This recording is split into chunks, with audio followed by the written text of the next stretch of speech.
الحمد لله رب العالمين والعاقبة للمتقين والصلاة والسلام على النبي الكريم محمد بن عبد الله الأمين وعلى آله الطيبين وأصحابه الطاهرين وعلى من دعا بدعوته وحذا بحذبه إلى يوم الدين أما بعد فقد قال الله تبارك وتعالى في القرآن المجيد أعوذ بالله من الشيطان الرجيم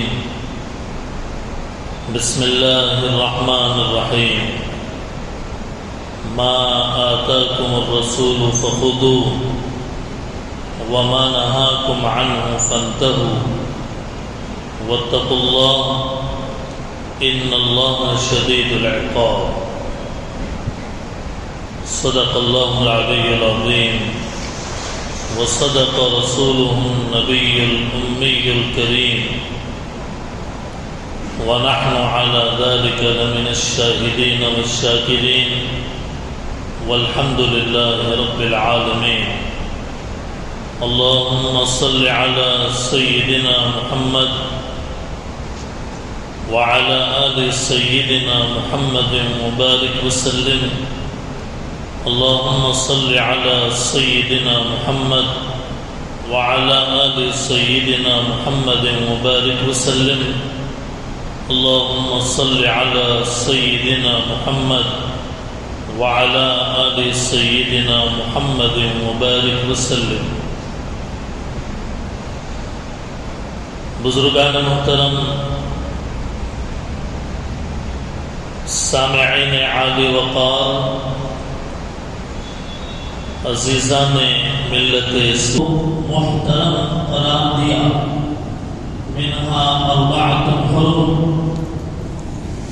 ان 4 محترم مہینوں میں ایک مہینہ رجب کا بھی ہے۔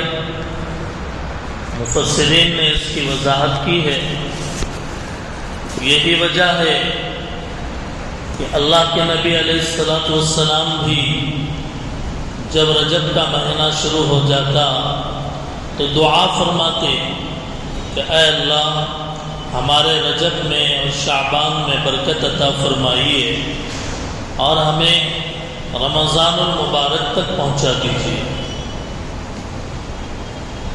تو یہ مہینہ بڑا محترم ہے، قابل قدر ہے، لہذا اس کے اندر جو عبادت کی جائے گی اس کا ثواب بھی بڑا ہوگا، اور اگر خدا نخواستہ اس مبارک مہینے کے اندر اگر کوئی گناہ کیا جائے، اللہ تعالیٰ کی نافرمانی کی جائے، تو پھر اس کا وبال بھی اتنا زیادہ ہوگا۔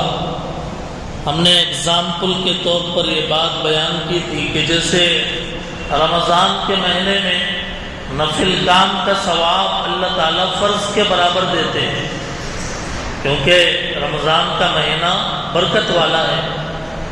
ایسے ہی اگر کوئی آدمی رمضان کے مہینے میں گناہ کرے تو یہ زیادہ وبال کا باعث ہوگا، زیادہ گناہ اور عذاب کا باعث ہوگا۔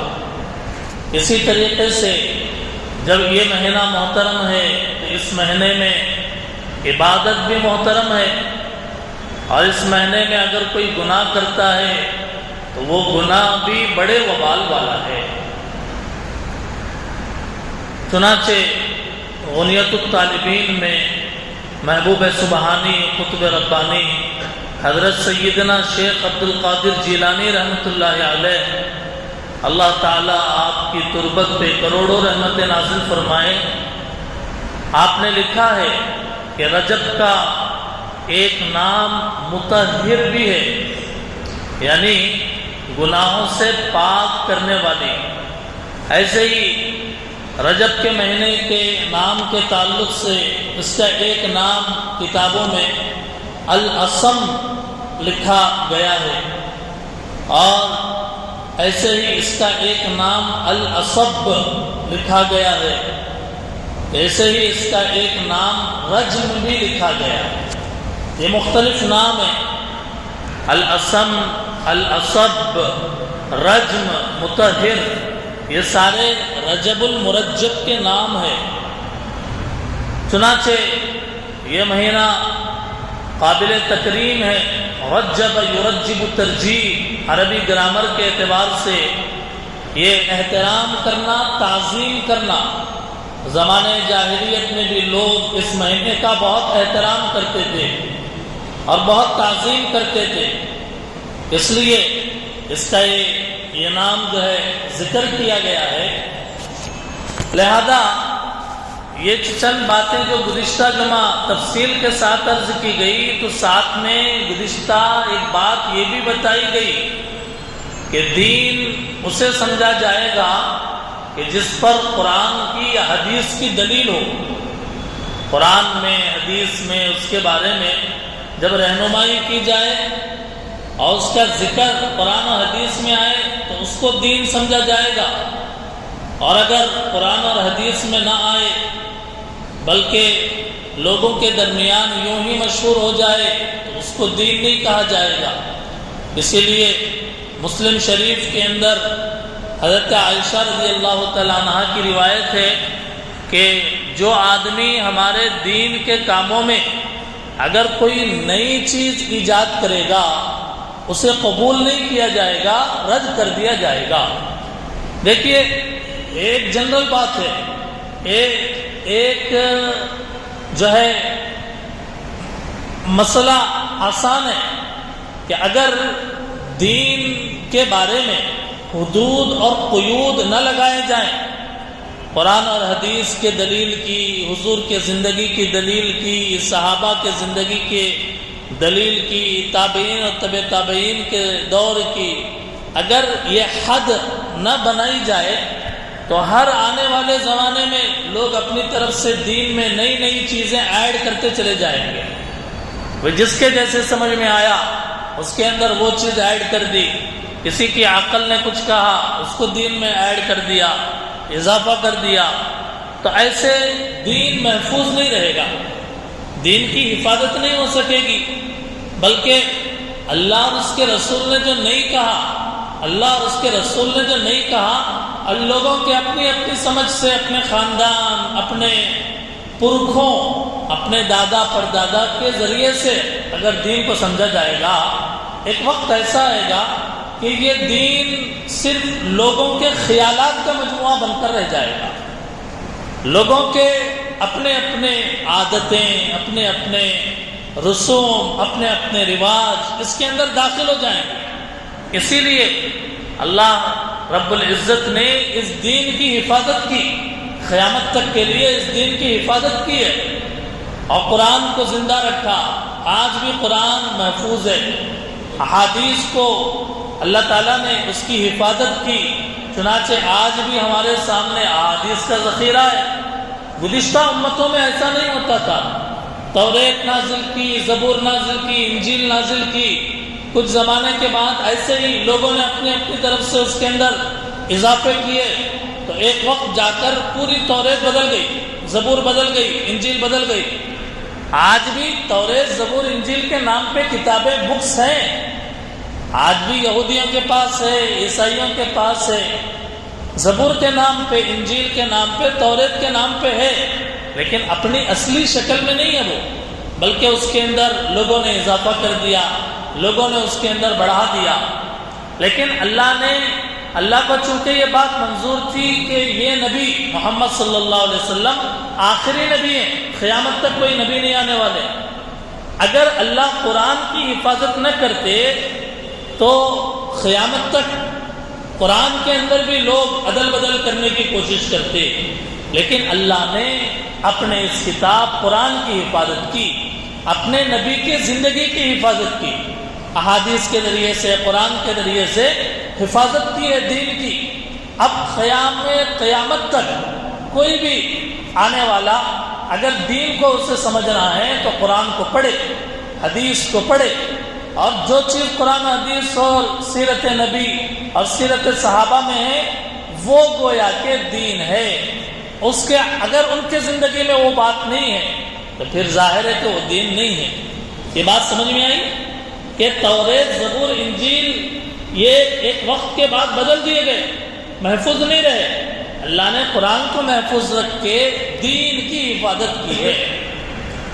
لہذا اب ہماری ذمہ داری ہے کہ کوئی بھی مہینہ آئے، خواہ وہ محرم سے لے کے آپ ذی الحجہ تک، سال کے 12 مہینوں میں کوئی بھی مہینہ آئے، کس مہینے میں کیا کرنا ہے اور کیا نہیں کرنا ہے، کس مہینے میں کیا کرنے کا ثبوت ہے، ہمارے نبی صلی اللہ علیہ وسلم کے زندگی سے کس چیز کا ثبوت ملتا ہے، ہم جب دیکھیں گے تو عمل کرنا آسان ہوگا اور دین کو سمجھنا آسان ہوگا.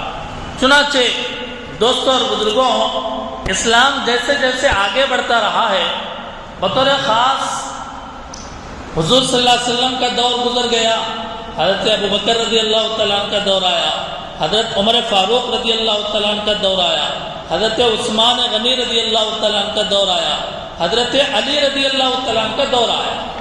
اب حضرت علی رضی اللہ تعالیٰ عنہ کے دور میں ایک اجتہادی غلطی یا اجتہادی معاملے میں ایک تکرار ہوئی. حضرت معاویہ رضی اللہ تعالیٰ عنہ اور حضرت علی رضی اللہ تعالیٰ عنہ کے درمیان میں بحث ہو گئی. دونوں بھی صحابی ہیں، حضرت معاویہ رضی اللہ تعالیٰ عنہ بھی صحابی ہیں، حضرت علی رضی اللہ تعالیٰ عنہ بھی صحابی ہیں. دونوں میں کسی بات میں جو ہے اختلاف ہوا. اب یہ اختلاف اتنا آگے بڑھا کہ کچھ لوگ حضرت علی کے فالوورز ہو گئے اور کچھ لوگ حضرت امیر معاویہ رضی اللہ تعالیٰ عنہ کے فالوور ہو گئے. اب اس مومنٹ میں حضرت علی رضی اللہ تعالیٰ عنہ کے ساتھ رہنے والوں میں کچھ لوگ انہوں نے اپنے آپ کو شیعان علی کہا. اپنے آپ کو کیا کہا؟ شیعان علی. تھوڑا سا میں آپ کو ڈیپ میں لے کے جا رہا ہوں، آپ ساتھ ساتھ رہیں تاکہ آپ کنیکٹ ہوں بعد میں. تو حضرت علی رضی اللہ تعالیٰ عنہ کے ساتھ رہنے والے لوگوں میں ایک دو جماعتیں بن گئی، جس میں ایک جماعت کا نام شیعان علی. یہ جو شیعہ فرقہ کہا جاتا ہے، فرقہ شیعہ، تو یہ اسی سے شیعان علی. اب وہاں سے وہ ان کی شروعات ہوئی. اب ان کا کام کیا تھا کہ حضرت علی رضی اللہ تعالیٰ عنہ کے ساتھ تھے تو مقابلے میں حضرت معاویہ رضی اللہ تعالیٰ عنہ سے گویا کہ ان کی نہیں بنتی تھی، تو حضرت معاویہ رضی اللہ تعالیٰ عنہ کو برا بھلا بولتے، حالانکہ صحابی ہیں، وہ برا بھلا بولتے، ان کو جو ہے ان کے ساتھ غلط رویے سے پیش آتے. اس طریقے سے شیعہ اور حضرت امیر معاویہ رضی اللہ تعالیٰ عنہ کی جو ہے درمیان باتیں بہت حد تک بڑھ گئی، حتیٰ کہ دشمنی ہو گئی. اب جب حضرت معاویہ رضی اللہ تعالیٰ عنہ کا انتقال ہوا، حضرت معاویہ رضی اللہ تعالیٰ عنہ کا جب انتقال ہوا، دمشق میں حضرت معاویہ رضی اللہ تعالیٰ عنہ کا انتقال ہوا. البدایہ والنہایہ ہسٹری کی ایک کتاب ہے ابن کثیر رحمۃ اللہ علیہ کی، ان کی وفات کے بارے میں ہے 60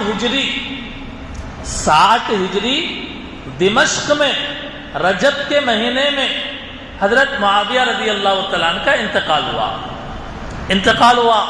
اور ایک قول کے مطابق جمعرات کی رات، جبکہ رجب ختم ہونے میں 8 دن باقی تھے.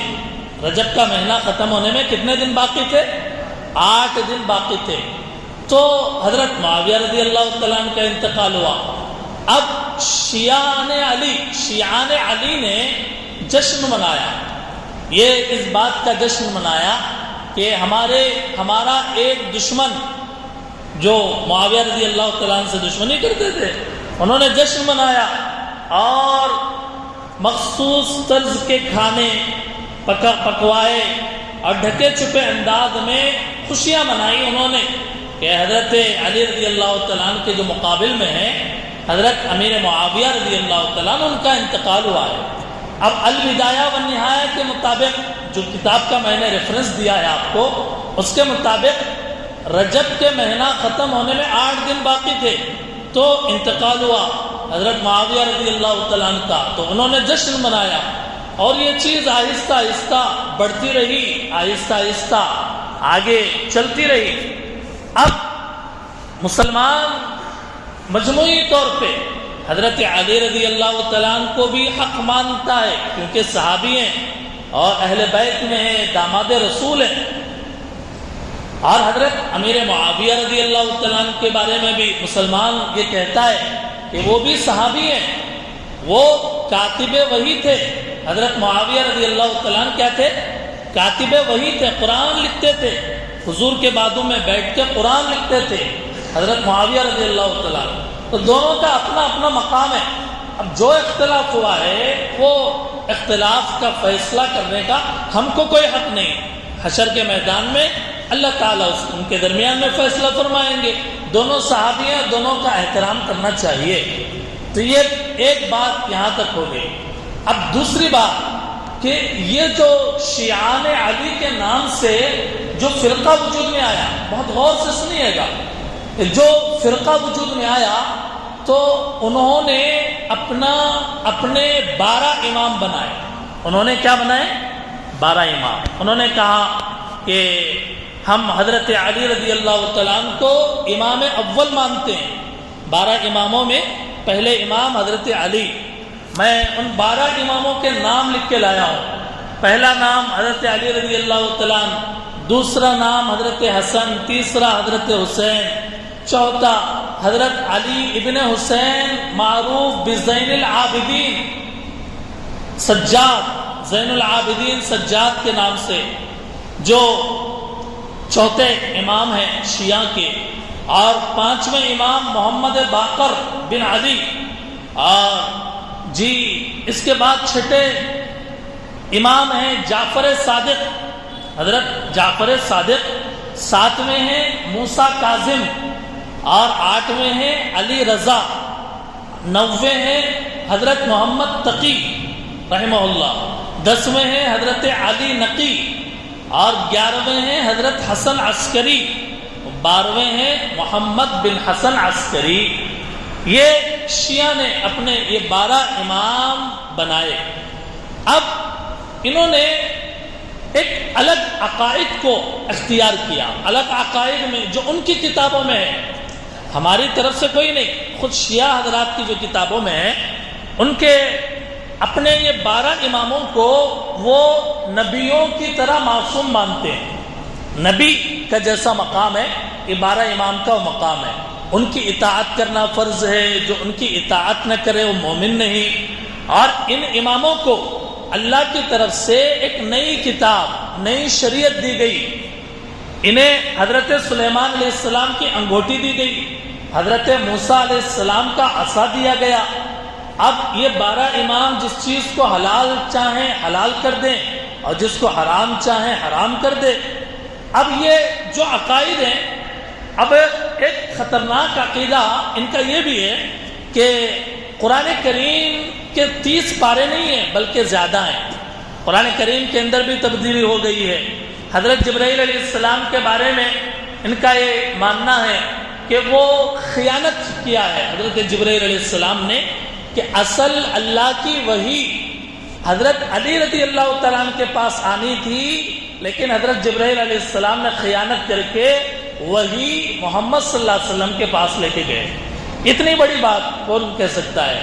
ظاہر ہے کہ اب حقیقت کو سمجھنا ہے۔ تو یہ بات انہوں نے، حضرت عائشہ رضی اللہ تعالیٰ عنہ ہم کتنا احترام کرتے ہیں، لیکن یہ بہت گندے الفاظ میں حضرت عائشہ رضی اللہ تعالیٰ عنہ کے بارے میں کامنٹ کرتے ہیں، تبصرہ کرتے ہیں، اللہ معاف کرے زانیہ کہتے ہیں۔ تو اتنی بڑی بات ہم نہیں کہہ سکتے۔ حضرت ابوبکر رضی اللہ تعالیٰ عنہ کی صحابیت کا انکار کرتے ہیں۔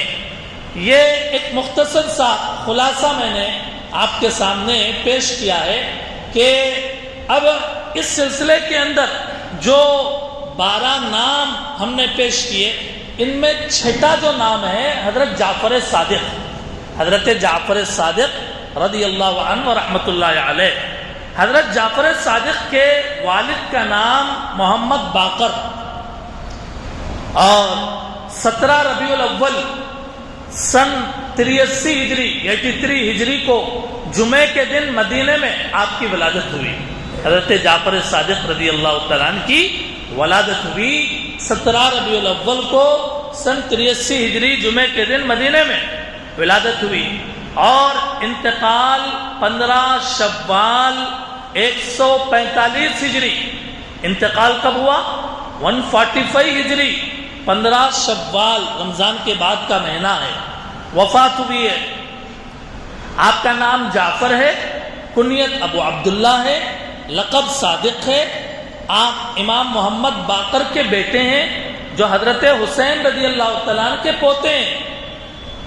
حضرت حسین رضی اللہ محمد باقر یہ حضرت حسین رضی اللہ تعالیٰ عنہ کے پوتے ہیں اور باقر کے بیٹے ہیں جعفر صادق. تو پڑھ پوتے ہوئے حضرت جعفر صادق کیا ہوئے؟ حضرت حسین رضی اللہ تعالیٰ عنہ کے پڑھ پوتے ہوئے.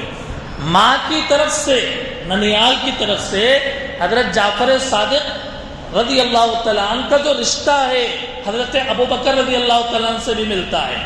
حضرت جعفر کی والدہ کا جو نام ہے ام فروہ، حضرت ابو بکر کے پوتے ہیں قاسم بن محمد. تو حضرت جعفر کی جو والدہ ہیں یہ ابو بکر کے پوتے قاسم بن محمد کی بیٹی ہیں اور نانی حضرت ابو بکر رضی اللہ تعالیٰ عنہ کی پوتی ہے. نانی سے مراد اسما بنت عبد الرحمن ابن ابی بکر. اب یہ بڑے پائے کی شخصیت حضرت جعفر صادق، بڑے علم اور دانش والے اور بڑے لیاقت والے، حتیٰ کہ جو ہے سونے کو سنار پہچانتا ہے اور سنار کو بھی سنار ہی پہچانتے ہیں کہ کون کس پائے کا ہے، کون کس مقام اور مرتبے کا آدمی ہے، اس کو بھی اسی فیلڈ کے لوگ پہچانتے ہیں. چنانچہ حضرت امام اعظم ابو حنیفہ رحمۃ اللہ علیہ حضرت کتابوں میں ہے کہ جعفر صادق یہ استاد تھے حضرت امام اعظم ابو حنیفہ رحمۃ اللہ علیہ کے. اور حضرت امام اعظم ابو حنیفہ رحمۃ اللہ علیہ فرماتے ہیں کہ میں نے جعفر بن محمد سے، جعفر صادق بن محمد سے بڑا فقیہ نہیں دیکھا ہے. اتنے بڑے شخصیت کے اور اتنے بڑے علم اور پائے کے حیثیت کے آدمی تھے حضرت جعفر صادق رحمۃ اللہ علیہ ورضی اللہ تعالیٰ. تو یہ بات بتانا اس لیے ہے کہ تاریخ کے حوالے سے میں نے کئی کتابوں کو دیکھا اور کئی کتابوں کی ورق گردانی کی کہ حضرت جعفر صادق رضی اللہ تعالیٰ عنہ کی ولادت کیا رجب کے مہینے میں ہے یا وفات رجب کے مہینے میں ہے. تو رجب کے مہینے میں نہ آپ کی ولادت ہے اور نہ رجب کے مہینے میں آپ کی وفات ہے. ولادت کے بارے میں ایک بات تو ربیع الاول کی ہے اور دوسری روایت رمضان کی ہے. وفات کے بارے میں شوال کے مہینے میں وفات کی بات ہے. اور 22 جو رجب ہے، رجب کی جو 22 تاریخ ہے، البدایہ والنہایہ کے ریفرنس کے ساتھ میں نے عرض کیا کہ اس کے اندر ہے کہ 22 رجب کو حضرت امیر معاویہ رضی اللہ تعالیٰ عنہ کا انتقال ہوا. اور دوسری طرف تاریخ دیکھنے سے پتہ چلتا ہے کہ شیعان علی وہ 22 رجب کو مخصوص طرز سے عید مناتے ہیں، خوشیاں مناتے ہیں. تو ایسا محسوس ہوتا ہے کہ رجب کی 22 تاریخ میں جو خوشیاں مناتے ہیں تو وہ تاریخ نہ تو حضرت امیر معاویہ کی بلکہ حضرت جعفر صادق کی ولادت کے دن ہے نہ وفات کے دن ہے، دونوں نہیں ہیں. اور یہ بات طے ہے کہ 22 رجب کو حضرت امیر معاویہ رضی اللہ تعالیٰ عنہ کا انتقال ہوا اور شیعان علی کی دشمنی تھی. گویا حضرت معاویہ رضی اللہ تعالیٰ عنہ سے ان کے انتقال کے دن میں عید منانا یہ گویا کہ ایک طرح سے شبہ پیدا کرتا ہے. اسی لیے یہ پوری تاریخ کی روشنی میں ہمیں یہ بات سمجھ میں آتی ہے. اب اس ضمن میں اب جو باتیں کتابوں میں ہیں وہ اپنی جگہ، لیکن بہت ساری باتیں جو عوام کے درمیان میں مشہور ہے، جیسے ایک لکڑے ہارے کا قصہ ایک لکڑہارے کا قصہ کہ جس نے جو بہت غریب تھا، جنگل سے لکڑیاں کاٹ کے اس کی زندگی وہ اپنی گزارتا تھا، کماتا تھا، محنت کرتا تھا، اور ایک موقع پہ اس کی بیوی نے اس سے کہا کہ جو جعفر صادق علیہ الرحمہ کے نام پہ جو ہے کچھ پکائے گا اور کچھ کھلائے گا تو اس سے زندگی بدل جائے گی۔ چنانچہ اس لکڑہارے نے گویا مخصوص طرز کے کھانے پکوائے جس سے وہ وزیر بن گیا، اور ایک وزیر نے اس کا انکار کیا کہ جعفر صادق رضی اللہ تعالیٰ عنہ رحمۃ اللہ علیہ کے نام پر میں نہیں کروں گا کچھ، تو نتیجے میں وہ وزیر فقیر ہو گیا۔ یہ لکڑہارے کا قصہ میں نے بہت ساری کتابیں، قرآن کریم میں تو ہے نہیں، حدیث میں ہے نہیں، سیرت کی کتابوں میں ہے نہیں، صحابہ کی زندگی کی کتابوں پہ جو ان کی زندگی کے اوپر جو بکس لکھے گئے ہیں ان کے اندر نہیں ہے۔ تھک ہار کر جو دارالفتاء کی ویب سائٹس ہوتے ہیں اس کے اندر جب دیکھا تو پتہ چلا کہ یہ ایک من گھڑت قصہ ہے، اس کا کتابوں میں کوئی حوالہ نہیں، قرآن حدیث اور کسی تاریخ کی مستند کتاب کے اندر کوئی جو ہے ذکر موجود نہیں ہے۔ حتیٰ کہ میں نے صبح ہی 1.5-2 منٹ کا ایک کلپ سنا کہ جو شیعہ کے ایک عالم کا تھا، انہوں نے بھی اس لکڑہارے کے قصے کے بارے میں کہا کہ یہ من گھڑت قصہ ہے۔ اب اس سے بڑی بات اور کیا ہو سکتی ہے؟ تو ایک چیز ہے جو پھیل گئی لوگوں کے درمیان، اور لوگوں کے درمیان پھیل گئی، اب دادیاں اور نانیاں اور خاندانوں میں اور بہت سارے مقامات پہ قصہ یوں بیان ہوا، حالانکہ اس کی کوئی سند، اس کی کوئی دلیل ہمارے سامنے موجود نہیں ہے۔ آپ حضرات چونکہ ایک سنجیدہ ماحول میں یہ بات سن رہے ہیں تو آپ حضرات بھی خود بھی تحقیق کیجئے کہ یہ واقعہ اگر کسی کتاب کے اندر یا کسی حدیث میں یا قرآن کی کسی آیت کے ضمن میں یا تاریخ کے کسی معتبر تاریخ میں اگر یہ کوئی لکھا ہوا ہے تو یہ بڑی بات ہوگی اور بڑا حوالہ ہوگا۔ تو اس لیے اس واقعے کی حقیقت تو نہیں ہے۔ اب رہی یہ بات کہ یہ واقعہ جو مشہور ہوا اور اس درمیان میں جو قرآن اور حدیث پہ عمل کرنے والے ہیں ان کے طرف اس بات کو منسوب کر دیا گیا، حالانکہ اس کی نسبت درست نہیں معلوم ہوتی ہے۔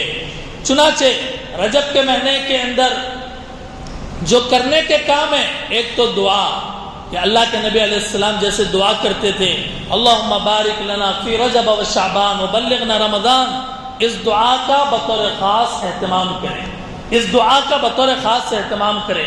رجب کے مہینے میں کوئی مخصوص نماز، مخصوص صورتوں کا مخصوص تعداد میں، پہلی رکعت میں اتنی مرتبہ، دوسری رکعت میں اتنی مرتبہ پڑھنا، یہ کسی حدیث سے ثابت نہیں ہے۔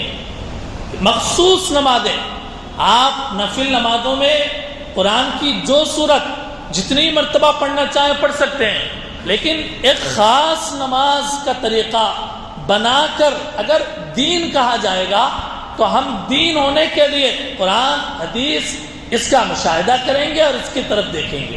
ظاہر ہے کہ ایسی کوئی نماز، کوئی خاص نماز جو رجب کے مہینے سے تعلق رکھتی ہو، جیسے لوگوں کے درمیان میں ایک نماز مشہور ہے، اس کا نام الصلاۃ الالفیہ، ہزارویں نماز، اس کا کوئی ثبوت نہیں۔ صلاۃ ام داود ہے، رجب کے آدھے، رجب کے نصف میں 15 دن گزر جانے کے بعد پڑھتے ہیں۔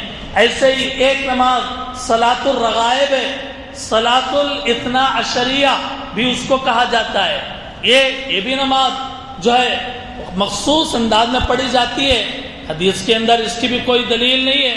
مخصوص اعمال مخصوص راتوں میں پڑھنا بھی سنت سے ثابت نہیں ہے۔ اور ظاہر ہے کہ جیسے 41 مرتبہ سورہ ملک پڑھ کر دم کرنا اور اس کے مخصوص طرز کے کھانے بنانا اور اس کے اوپر دم کرنا، اس کی دلیل نہ سیرت رسول میں، نہ حدیث رسول میں، نہ قرآن کریم میں ہے۔ یہ بات بتانا اس لیے بھی ضروری ہے کہ امانت ہے، کہ دین جس کو دین کہا جاتا ہے اس کو دین کے طور پہ وعدے کرنا، اور جو بے دینی کی چیزیں معاشرے میں پھیلی ہوئی اس کے بارے میں تدارک کرنا، دعوت فکر دینا، دعوت مطالعہ دینا یہ ضروری ہے، دعوت تحقیق دینا یہ ضروری ہے۔ اس لیے ماہ رجب میں مخصوص نمازیں نہیں، اعمال مخصوص نہیں، البتہ عبادات کا اہتمام اس میں ہونا چاہیے، نمازوں کا اہتمام اس میں ہونا چاہیے، اور کوئی بھی کھانا، کوئی بھی صدقہ اگر اس مقصد سے ہو کہ اس کا ثواب مرحوم کو پہنچے، ایصال ثواب، جیسے مسجد بنا دیا، جیسے بور کھدوا دیا، جیسے غریبوں کو کھانا کھلا دیا، ایصال ثواب کے طور پر ہے، تو ایصال ثواب کے لیے پیدائش یا وفات کے دن ایصال ثواب کرنا ضروری نہیں ہے، سال میں کبھی بھی کر سکتے ہیں، سال میں کبھی بھی ایصال ثواب کر سکتے ہیں، صرف پیدائش کے دن ہی یا وفات کے دن ہی ایصال ثواب کرنا، اور اسی دن کریں گے پہنچے گا، دوسرے دن کریں گے نہیں پہنچے گا، یہ تصور غلط ہے۔ چنانچہ ہمارے دادی دادا، نانی نانا، ہمارے والدین میں اگر کسی کا انتقال ہوا، آپ کو اللہ جب سہولت دے تو اس وقت آپ اپنے مرحومین کے نام پہ کچھ روپیہ فقیر کے ہاتھ میں دے دیجئے، دل ہی دل میں اللہ سے کہیے کہ اے اللہ میں اس کا ثواب میرے فلاں مرحوم کو پہنچانا چاہتا ہوں، اے اللہ اس کا ثواب ان کو پہنچا دیجیے۔ کھانا کھلایا، اللہ سے دعا کر دیا، قبرستان گئے اور جو ہے مخصوص سورہ یاسین اور دیگر سورتیں تلاوت کر کے دل میں یا قبلے کی طرف رخ کر کے اللہ سے کہا کہ اے اللہ میں نے یہ سورتیں تلاوت کی ہے، میں نے یہ نیک کام کیا ہے، اس کا ثواب مرحوم کو پہنچا دیجئے۔ ایصال ثواب کی حقیقت ہے، لیکن اس کے لیے دن خاص کرنا، اس کے لیے وقت کو خاص کرنا، اس کا ثبوت شریعت کے اندر ہمیں نہیں ملتا ہے۔ چنانچہ ان سب باتوں کا خیال کرتے ہوئے، چونکہ رمضان کا مہینہ قریب ہے، اس لیے رمضان کے مہینے سے قریب جب ہم جا رہے ہیں تو رمضان کی عبادتوں کی پریکٹس ہم کرنا شروع کر دیں۔ رمضان میں جو عبادتیں ہم کو کرنا ہے، جیسے فرض نمازیں پڑھنا ہے، نفل نمازیں پڑھنا ہے، جیسے روزے رکھنا ہے، جیسے تہجد کی نماز پڑھنا ہے، جیسے صدقہ اور خیرات کرنا ہے، وہ کام آہستہ آہستہ ابھی سے شروع، وہ کام کرنا ابھی سے شروع، نمازیں پڑھنا ابھی سے شروع۔ نماز تو ویسے ہر وقت فرض ہے، لیکن عادت بنائیں کہ سال بھر آدمی غفلت میں ہوتا ہے، لیکن رمضان کا مہینہ قریب آ رہا ہے تو اس سے انسیت کے لیے روزے رکھنا شروع کر دے، نفل روزے۔ پیر کے دن حضور کی پیدائش کا دن ہے، پیر کا دن اور جمعرات کے دن امت کے اعمال اللہ کے دربار میں پیش ہوتے ہیں، تو اس دن جو ہے گویا آپ روزہ رکھنا شروع کر دیں، پیر اور جمعرات کو روزہ رکھنا شروع کر دیں۔ یا جیسے ہر مہینے میں 3 دن ایام 20 کے کہلاتے ہیں، 3 دن روزہ رکھنا مسنون ہے، جیسے 13، 14، 15، 13، 14، 15 ہر مہینے کی چاند کی جو تاریخ ہے، یعنی یہ رجب کا مہینہ ہے تو رجب کے مہینے کے 13، 14، 15، ایسے ہی ربیع الاول کا مہینہ ہو یا کوئی اور مہینہ، شوال میں، ذی قعدہ میں، ذی الحجہ میں، یہ بات میں مہینوں کی اس لیے بتا رہا ہوں کہ یہ 3 روزے رکھنا رجب کے ساتھ خاص نہیں ہے، بلکہ ہر چاند کے مہینے کے اعتبار سے 13، 14، 15 تاریخ کو روزے رکھنا ہمارے نبی علیہ السلام کا طریقہ رہا ہے۔ چنانچہ ان 3 دنوں میں روزہ رکھنے کا اہتمام کرے، تو جو ثابت ہے وہ کام کرے، اور جو ثابت نہیں ہے اگر دل کو اطمینان نہیں ہوتا ہو تو تحقیق کریں، اور پھر اس کے بعد اللہ سے دعا کرتے رہیں کہ اے اللہ ہمیں صراط مستقیم کی طرف گامزن فرمائیے، اور ہم کو اللہ قرآن اور حدیث کے مطابق سمجھنے کی اور عمل کرنے کی اللہ تعالیٰ توفیق عطا فرمائے۔ وآخر دعوانا ان الحمد للہ رب العالمین۔